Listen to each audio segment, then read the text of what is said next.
Welcome to another video of The Modern Educator, because learning can be fun.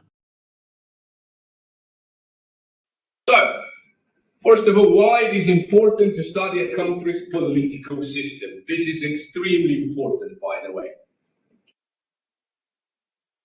Can you read this one? Can you see? The political system of a country shapes its economic and legal system. Okay, indeed. So very important. Why first we start with the political system? Because the political system, as you can see there, shapes or identifies the economic and legal system of a country. And if we are doing international business, these two are absolutely essential. So, before we decide to invest in another country, we need first to look at its political system. Once we understand the political system, we will also have some knowledge about its economic and legal system. So, that is exactly why first we need to discuss the political system, and only then, which will be on Monday, we will discuss economic and legal systems. So, what do we mean by a political system? Is the system of a government in a nation. That is what we mean by a political system. So, Chinese political system, for instance, is very different from Bulgarian political system. I'm not saying that Bulgarian political system is better. I am saying they are different. Because they are different, we need to pay attention. According to theory, now this is theory, very important theory, there are two dimensions of a political system. Two dimensions, two facets, two categories, if you will. The first category has to do with something called collectivism versus individualism.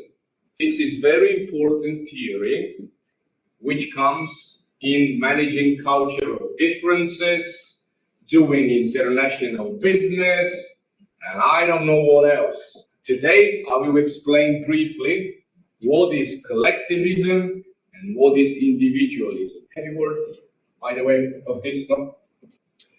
The second dimension has to do with something called democracy and something called totalitarianism.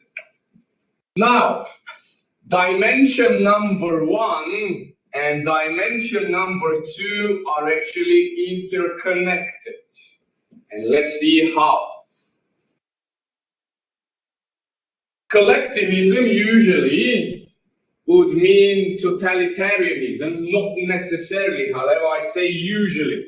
So it's not like 1 + 1 is 2, most of the time. And then individualism has to do more with democratic systems, but I would say most of the time, okay? Not all the time. So this is not a mathematical equation.